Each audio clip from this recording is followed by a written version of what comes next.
The Pledge of Allegiance. I pledge allegiance to the flag of the United States of America and to the republic for which it stands, one nation, under God, indivisible, with liberty and justice for all. Sarah, can you read our mission statement? Yes, the mission of the Marshall Public School District is to educate, support, and prepare all learners for success. Thank you. The mission of Marshall Public School District is to educate. That's all about. Well, Apparently some AI connection there. hey, thank you. Next item is approval of the agenda. So moved. Second. A motion by Sarah Runcie and a second by Jeff to approve tonight's agenda. Any corrections or additions? Hearing none, I'll call for the vote.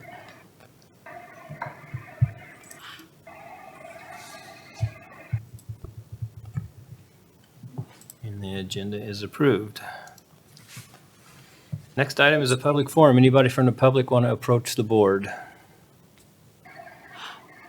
Seeing no one, we'll move on to our presentation, professional development. Beth, welcome. Thank you. Every year is a big year with professional development, but this year there's just a lot of changes with READ Act going on and some of the things around that. So excited to have Beth come and share an update with you all about what we're working on this year. All right, yes. Thank you for having me this afternoon. Our theme for the 25-26 school year is Relentless Excellence. And I know several of you joined us for our keynote speaker last week on Thursday. Hamish Brewer joined us and talked to all of our staff about being relentless educators and how we can carry that mission forward throughout the school year.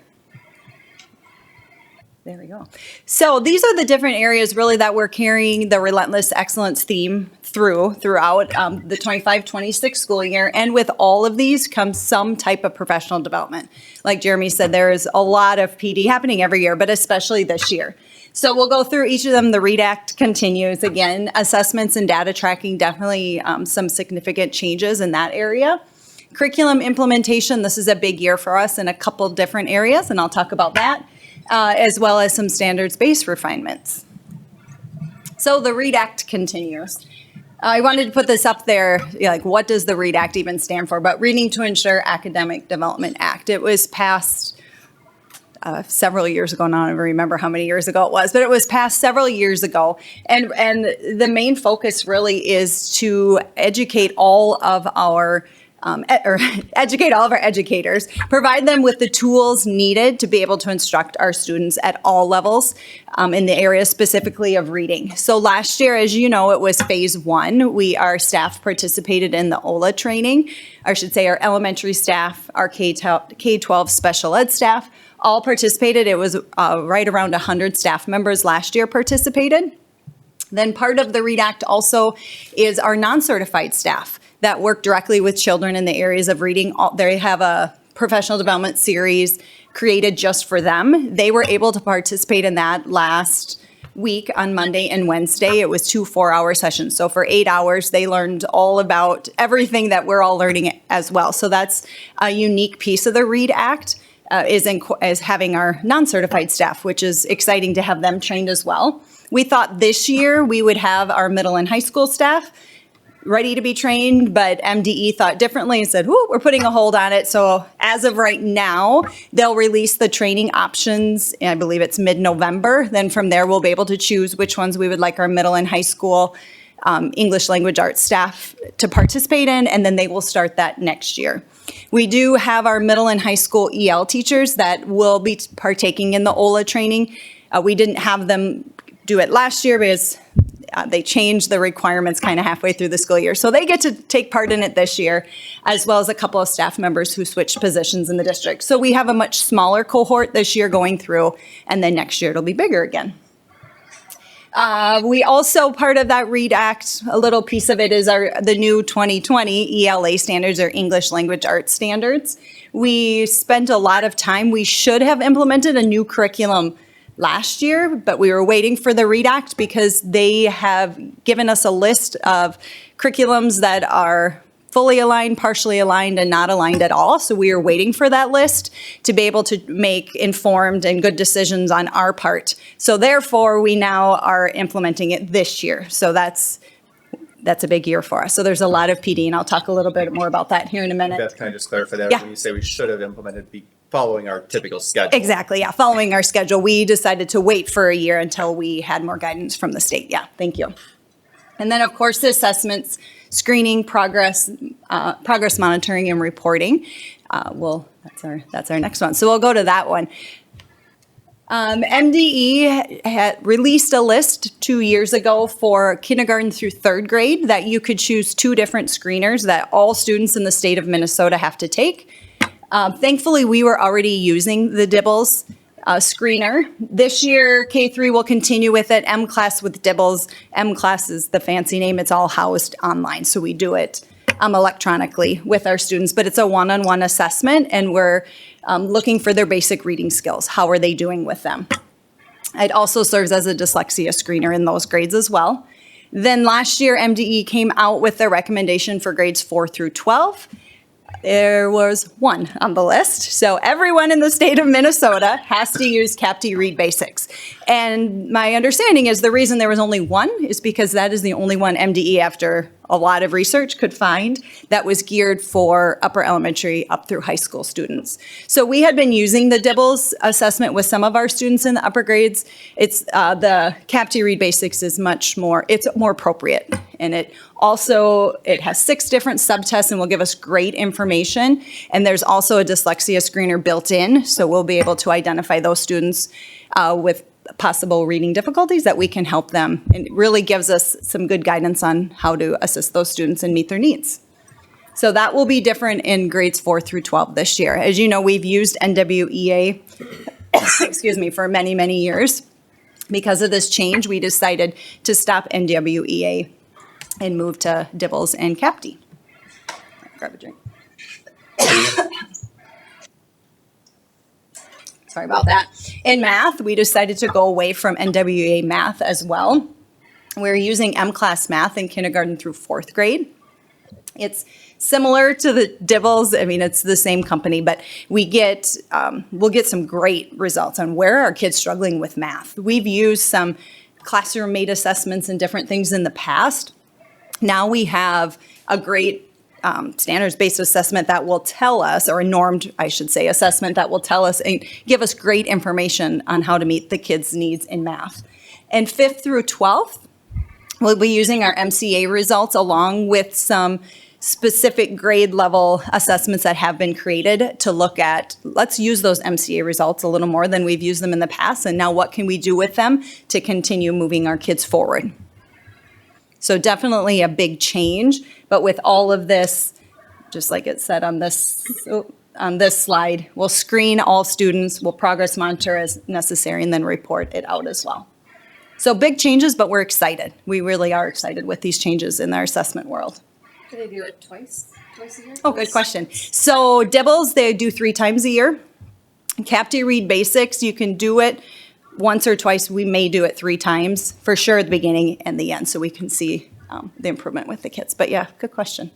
We've talked about with our more at-risk kids, maybe doing that mid-year check too. The state is requiring that we start like in December, I think is when the state's requiring, so being a little flexible there. We just feel like waiting until December is too late to have the data that we need to really help kids throughout the year. So Yep. we'll for sure be doing fall and spring with all kids, and probably those more at-risk in the mid-year. In the middle.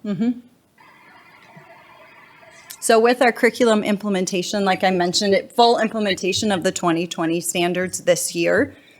So our ELA staff, or English Language Arts staff, kindergarten through 12th grade, did spend quite a bit of time this summer looking at their new resources, had professional development with different trainers that came in, and we really are excited to have a consistent curriculum at Southview. We're using Benchmark Advanced, as well as here at the middle school, we're using an HMH product into reading and interliterature. So really seeing some consistency. We're excited about that.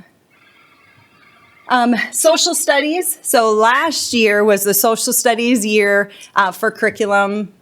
researching curriculum, and then we ordered the curriculum. So they have full implementation of the 2021 standards. So the standards have to go through a long rulemaking process. So they had the standards in 2021, then they go through this long process, and then they give school districts so many years to implement them. So that's why it seems kind of odd, like 2021 standards next school year. But that's why it usually, as you can see, is about 5 years after they actually pass them, which is just kind of crazy. But anyways, so full implementation of the 2021 standards will begin next year. So our staff, they're in a unique position where they have the current old standards this year using their resources that they purchased, and then as well as implementing those new standards next year. So again, our social studies staff has spent time this summer working with different reps and different trainers to implement their new resources. Physical education was also part of this past school year's being on phase 2 of curriculum implementation. So theirs were the 2018 standards, and they did implement them in the 23-24 school year. So they are going rocking and rolling with their newest standards. Health also, so it was social studies, PE, and health. Health right now, they have national standards, but the state of Minnesota is currently developing the first ever statewide academic standards. So it will probably be a while when we actually see them. But so they're working right now under the current nationwide standards. So as you can see, lots of professional development in the area of curriculum. And it will be ongoing throughout the school year as well. So standards-based refinements, this was exciting. Jeremy and I learned of this, maybe it was last spring, early summer. I don't remember when it was. Todd came to us last spring. Yeah, Todd came to us and said, hey, there's a really cool update with Infinite Campus, and we can upload the current standards into the gradebook, which we've never had that before. So we thought, yeah, this would be a great way. Let's try it out, since ELA has our new standards this year, as well as science now is fully implemented. That was a rollout process. So those standards are the newest ones. So that we're able to upload them, and then there is a lot of work behind the scenes. And then teachers, when they go in and they're putting an assessment in or whatever it is, they can choose, or they need to choose exactly what standard that's aligned to. So it really gives us a focus on whatever they're putting in the grade book. What standard, like I said, is it aligned to? Then those standards will roll up. So our report cards will look a little bit different for families after first quarter. So definitely some changes, but we're excited about it. It's a difference. Yeah, Different. in the past, it's been a manual upload, so that's Yep. where this is a significant change to have those directly loaded. And then, like Beth said, with report cards, we're reporting on the strands on the report card, but the standards will be driving those strand scores. So just trying to clarify reporting for families and for students. And then as new standards are fully implemented, like for example, next year it will be social studies, and then we'll upload the social studies one. So we'll continue working, and math will be a year or two after that. Yep. So exciting changes. Middle school has done a lot of work last year as well as this summer, and will continue with professional development for their staff. The rubric scale used to be 1, 2, or 3 is what students would earn. Now they've added a 0 in there, and a lot of it's with work completion. Thinking about what was their effort, what was their work completion. The middle school staff really felt strongly about adding a 0 in there, so they decided to go with that. At their elementary levels, they're sticking with the 1 through 3 rubric scale. When it comes to that age appropriateness and trying to teach middle schoolers, prepare them for high school when the work completion is a thing. So work completion will be a grade of its own on their middle school report card. That's going to be unique to this site, but that 0 for if there's 0 effort put forth or if nothing has been done to reflect on that, separate from the standards-based grade of mastery of the standard. Yep. And then we'll, of course, continue to reevaluate it at all levels. So again, professional development, you can kind of see the theme going here. So with the 0, Yeah. is that like an incomplete then? If they completed their work, would they move up, or is that just 0? So yes, go ahead. I would just say Yeah. the 0 is more of a reflection to that conversation with parents saying Okay. this hasn't happened this quarter, it needs to happen. Really what we're looking for the like mastery of the standard is some kids will show mastery of the standard and regardless of how much homework necessarily, but that piece of preparing them for high school and doing that background piece. And as you think about it as high school, as it gets harder or more complex or more things given, making sure they're building that work ethic there too. So more of a conversation piece. Okay. Yeah, with our families. Yep. And then I just put up a quote from Hamish Brewer from last week. One of our most important responsibilities in schools is to protect and advocate for our students' individuality and identity. It's their greatest gift. And I feel like thought that really wrapped up our whole theme of relentless excellence throughout the whole school year. That's all I have. Anybody have any questions? So Gonna be a great year. When you talk about using the MCAs, is that gonna be kind of hard to do when that's just a 1-day, one-shot test, you know? Yes, 5 it through is, but 12? not unfortunately, but that's what all of the assessments are. So that's why we all, they're all a one shot or one piece of time. They take it and they're done. But that's the same thing with CAPTE Read Basics. So we use that as a starting point, and then we look at it or the MCA and like, they only partially met here. I think we need to dig some more. So yes, we use it as a starting point, but use other data points to be able to. There'll be individual classroom assessments that will really drive that intervention, instruction, and classroom placement will happen at that level. The MCAs are what we use for setting some of our goals. So we have a standardized score across for setting goals and measuring overall progress. But yeah. Because that's different this year. When we get to SCIPS, probably in about a month, the SCIPS will look different because we've always used NWEA. So using some other data instead. Yeah, so we need something normed for that piece of it. But those classroom assessments will drive a lot of that work with classroom placement and such. That's a good question. Yeah. All right. Thank you. Thank you, Beth. Beth. Just went dark. Back. Okay. Next item is a consent agenda. I'll entertain a motion. So, second. There's a motion by Sarah Brink and a second by Sarah Runcie to approve the consent agenda. I will call for the vote.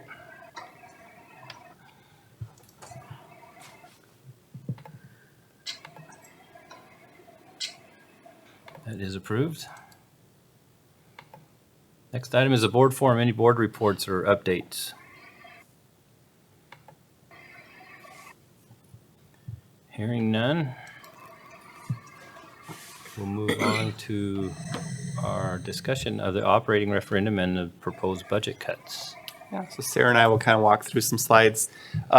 Working with the finance committee and with the admin team, we've put a lot of time into preparing for that conversation about what happens if the referendum this fall doesn't pass. What does that look like? And we've talked about it will mean cuts in our different programs and in classrooms, and just wanted to be very transparent with our community and our stakeholders as to what that would look like. $2 million that's very significant. That's going to impact programs and people, and we want to be clear with that. So we'll walk through a few slides. We did walk through these slides with staff at workshop week last week, so staff has all seen it, and tonight we're presenting it with you to you and to the community publicly. Yeah, so just taking a look at things and where we're at this point. Really, the last 2 years, we have been facing planned deficit spending to the tune of nearly $2 million each year. So we have been able to manage this using our reserve funds through last year and going into this coming school year. We also made some smaller cuts going into this year as well to help ease some of that deficit spending. But obviously, that's not something that's sustainable. It's not a sustainable plan. We will end up facing significant cuts if we are not able to obtain the additional funding that's needed. So really, this is going to impact, our classrooms. It really means that if the referendum isn't to pass, we're going to see cuts to teachers, bigger class sizes, and fewer opportunities for our students ultimately. I want to be clear. We know we can't cut our way to success. That's a line that you're going to hear me say a lot as we're talking about this referendum. We know that that's not the way to be successful. We talk about all the great things happening. Beth talks about this PD happening and all this work in our classrooms. That's all really important, but that all takes resources. In order to maintain what's going on, we need to either increase our revenues or we need to reduce expenses. So the plan to increase revenues, we don't have a lot of ways we can do that. That's what the operating referendum is, and I know that's what you guys have been working on. We've talked a lot about that at the board level. But we need to have a plan for if that isn't successful, what does that look like? The list I'm about to share with you with the community of the cuts, these aren't things any one of us wants to see cut. These are all things that are very important to our programming and to our schools. But it's also real that if we don't have more revenue, we have to reduce expenses. So looking at a way that we can do that with, obviously it's going to impact our classrooms, but as minimal impact, I guess, if you will, as we can do. So you guys have played a role in this, an admin team has played a role in this, and I'll just walk through that list with you. So Emily, if you want to put that up. This is what those reductions would look like.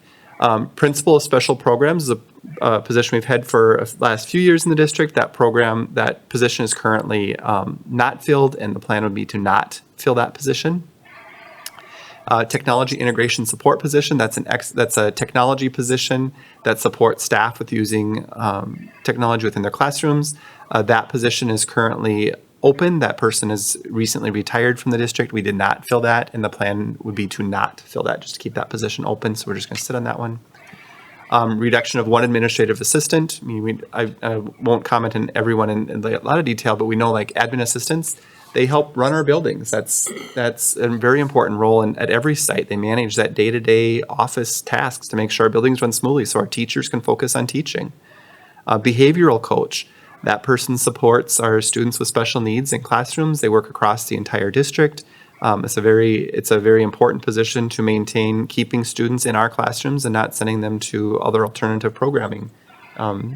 Just one of those that's I guess if we talk nice to have versus need to have, that's a very nice to have, if you will.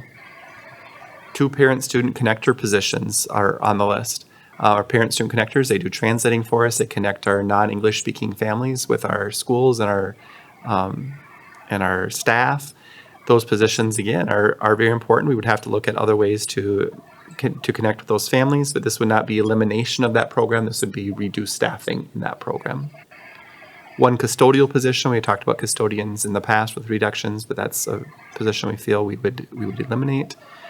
6 career and technical staff positions. I also want to be clear with this one, because one of the questions I had is with the CTI Center. That is not closing the CTI Center. That center will remain open. We're not closing a site with these reductions. The career and technical staff positions are positions that are those support staff positions with our CTE, and we know that's been a focus, and that's great for our kids. That's how we're preparing them for future, right? It's helping us meet our mission. But these are reducing some of those preparatory classes that happen all the way down to elementary schools. We have technology classes in elementary levels that would no longer happen. Some of the pathways classes at the middle school and some of those support positions within our CTE programming. But it's 6 positions across the district that would be eliminated. 5 academic support positions in the district. Those, again, are spread across multiple sites.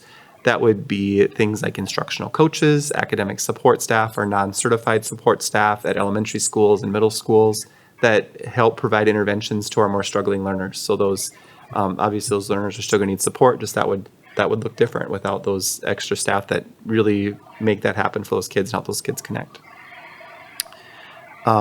3 elementary classroom aides on the list. Those are elementary levels, are Parkside specific within our classrooms. So in addition to the teacher, we have aides in some of our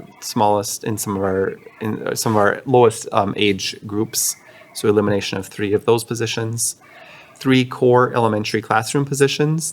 That would be grade level positions. We would look at grade levels that have the lowest number of enrollment, but it would mean bigger classes in our younger grades. 3 core middle school, same thing. We would look at middle school core classrooms that have, and high schools, the same thing as well.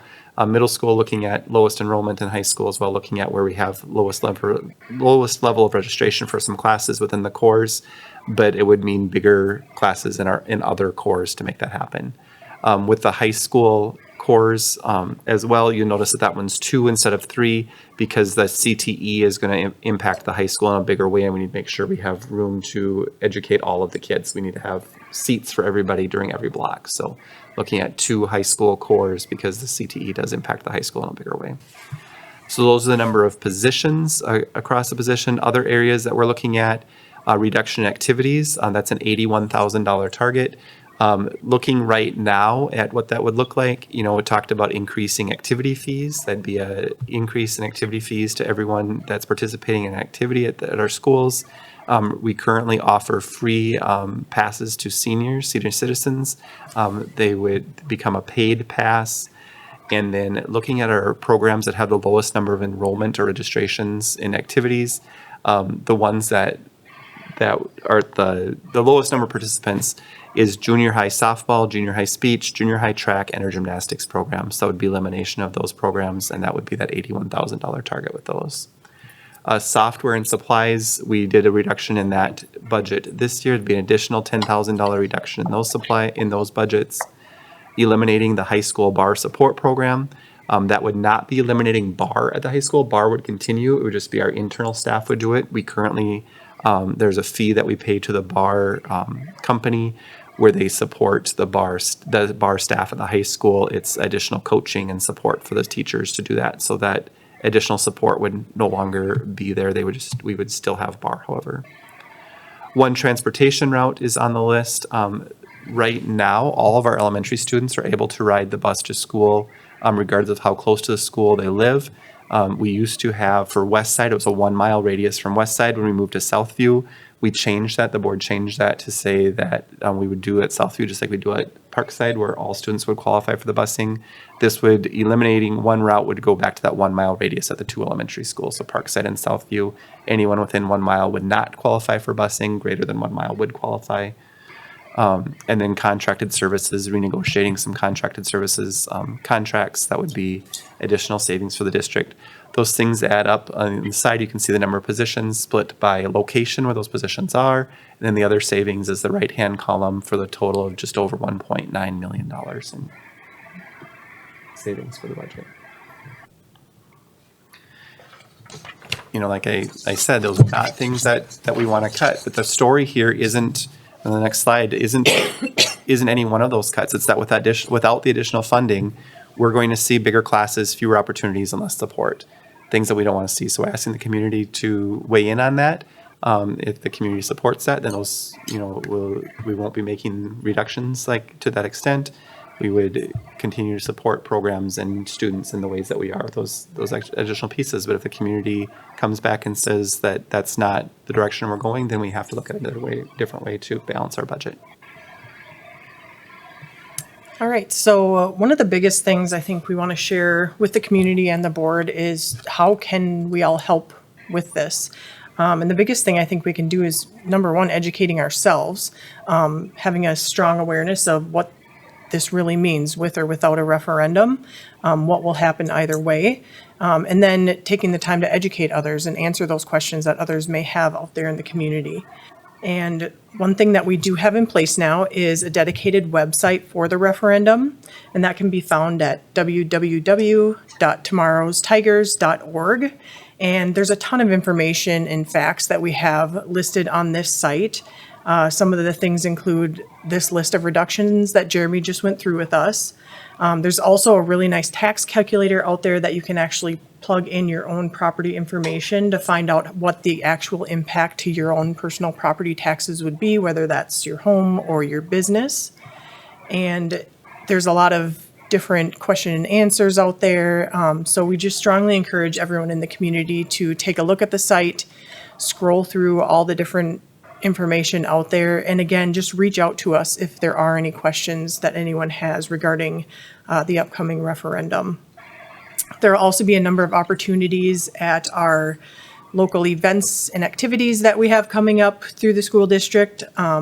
Folks will be able to have the opportunity to, even as simple as just hand out flyers at events with the facts regarding the referendum, just to, again, continue to push out information to the community prior to Election Day.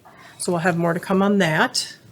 Like Sarah said, the key is making sure that people are informed. So when they vote, they're making a informed decision. So that website's a very important way to get that. There's a lot of information out there. Of course, if anyone has questions they're not finding on there, reach out to myself or to Sarah or to any of the administrators, because we want to answer questions. And lastly, the most important thing is get out there and vote. So the interesting part about this voting is that because the operating referendum is actually the only thing on the ballot coming up here on November 4th, the voting will take place at our district office in the middle school. And early voting will start September 19th and go through November 4th, which is actually Election Day. So we hope to see a lot of faces coming in to vote at our district office. And that is unique, with us being the only thing on the ballot. I mean, that looks different than some elections, but we felt like one centralized voting location will be simpler than. So we're running it, and our staff that runs that is all this office. So voting all happens at the district office this year. And early voting obviously is an option as well. So encourage people just to get out and vote. Questions, board members? Any questions or comments? Thanks, Jeremy and Sarah. Next item is an action item, approval of the Marshall Education Association Master Agreement. Can I hear a motion? So moved. Oh, second.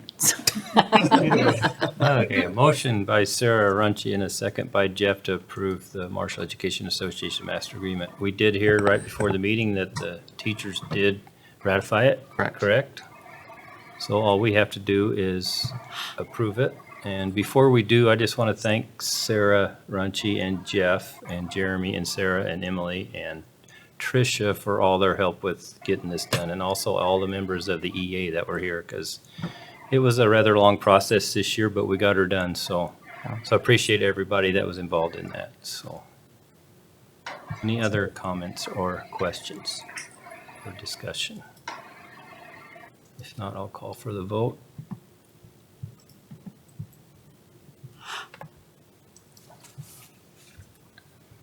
And that is approved. And with nothing else on the agenda, I will adjourn the meeting. Thanks, everybody.